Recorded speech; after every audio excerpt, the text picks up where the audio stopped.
So we'll have a look at the questions.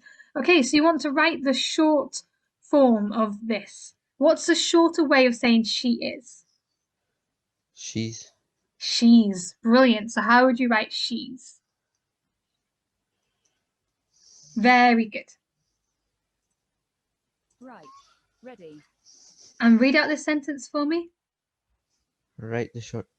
Okay. It is not. What would be a shorter way of saying that? It isn't. It isn't. You've got two options. You can say it isn't, or you could say it's not. So you can say whichever one you'd like. It's not. Brilliant. Right. Ready. Read out this one for me.